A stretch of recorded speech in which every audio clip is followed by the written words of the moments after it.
अभ्यास 5 और 6 speed 100 word पर मिनट स्टार्ट। उपाध्यक्ष महोदय, वित्त मंत्री को देश की आर्थिक स्थिति और निर्धनता के संबंध में जितनी जानकारी प्राप्त होती है उतनी किसी अन्य मंत्री को संभव नहीं होती। स्टॉप।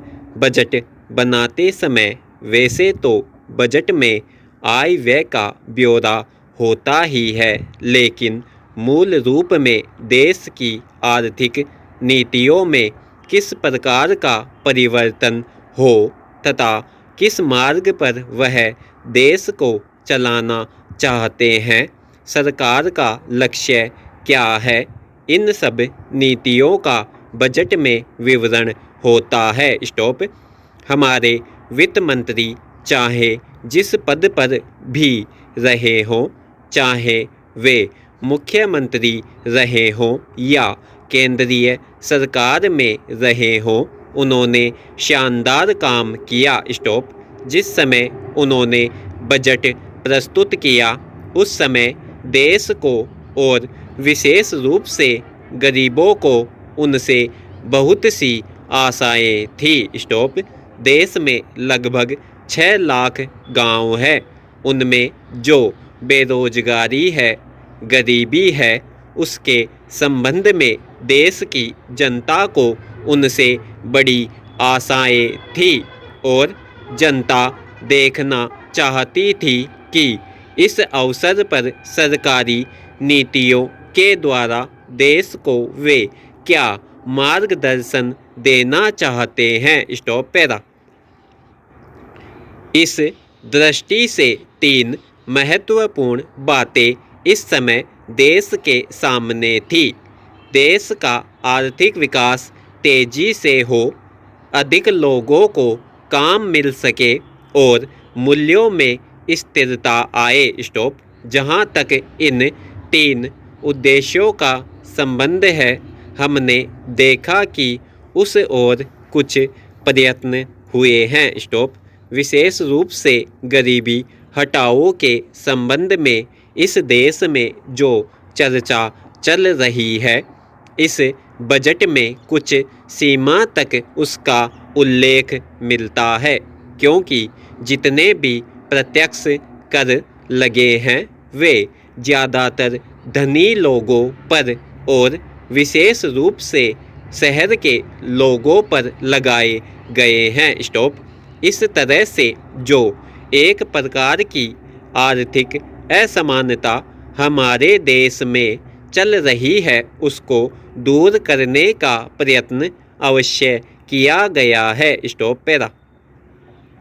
लगभग 5 दशक पूर्व जब हमारा देश स्वतंत्र हुआ था, उस समय देश में जितने सरकारी कर्मचारी थे वे ऐसा समझ बैठे थे कि अब तक देश में जिस तरह से अंग्रेजों का प्रशासन चल रहा था उस तरह से काम नहीं चलेगा, क्योंकि कांग्रेस के जो नए लोग आए थे, जो मंत्री बने थे, वे लोग धन के मामले में त्यागी आदमी है, धन से उनको मोह नहीं है। स्टॉप। लेकिन बाद में उन्होंने देखा कि हमारे मंत्री लोग भी उसी तरह से शानदार जीवन पसंद करने लग गए जिस तरह से अंग्रेज करते थे। Stop para.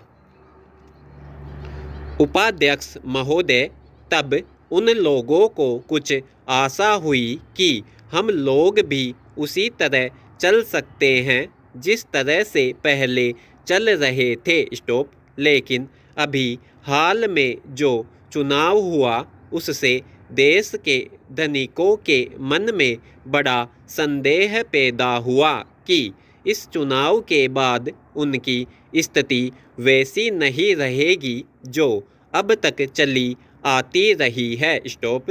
गरीबों और अमीरों के बीच में अब तक जो बहुत बड़ा अंतर चला आ रहा था, उसको अब तेजी से दूर करने का प्रयत्न किया जाएगा। स्टॉप।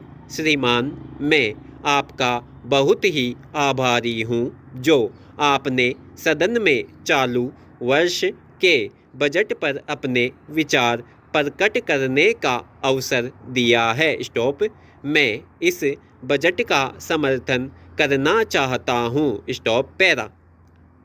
श्रीमान, मैं सबसे पहले अपने दल के नेता प्रधानमंत्री को इस बात के लिए बधाई देना चाहता हूँ कि उनके नेतृत्व में देश में कांग्रेस दल को स्पष्ट बहुमत मिला और इसके फलस्वरूप यहाँ पर केंद्र में एक ऐसी सरकार का गठन हुआ जो कि देश में वास्तव में समाजवाद लाना चाहती है। स्टॉप। मैं वित्त मंत्री जी को इस बात के लिए बधाई देना चाहता हूं कि लोकसभा के मध्यावधि चुनाव में जनता द्वारा कांग्रेस दल को जो आदेश दिया गया था उन्हें स्मरण है और वह तन मन धन से उसका पालन करना चाहते हैं। स्टॉप। वह आदेश था देश में सामाजिक और आर्थिक विषमता दूर करने का, देश से गरीबी, बेकारी और बेरोजगारी को हटाने का और देश के जो पिछड़े हुए हिस्से हैं उनका पूरा विकास करने का। स्टॉप। साथ ही साथ इस बात का भी आदेश था कि देश के अंदर इस प्रकार की सामाजिक और आर्थिक व्यवस्था पैदा की जाए जिसके अंतर्गत जनता शोषण से मुक्त हो सके। स्टॉप। श्रीमान, यह ठीक है कि देश में कृषि के क्षेत्र में उत्पादन में वृद्धि हुई है। स्टॉप। परंतु इसके साथ ही साथ यह भी दृष्टि में रखना चाहिए कि लागत में भी पूरी वृद्धि हुई है। स्टॉप। इसके लिए आवश्यक है कि सिंचाई के साधन बढ़ाए जाएं और अधिक उन्नत बीजों का प्रयोग किया जाए। स्टॉप। आज कृषकों को कृषि के यंत्र मिलने में बहुत कठिनाई हो रही है, जैसे छोटे छोटे ट्रैक्टरों का देश में बड़ा अभाव है। स्टॉप। उनके बनाने के लिए शीघ्र नए कारखाने खोले जाए जिससे कृषकों को जल्द से जल्द ट्रैक्टर मिल सके। स्टॉप। देश तभी प्रगति करेगा, हमारा ऐसा विश्वास है। स्टॉप। समाप्त।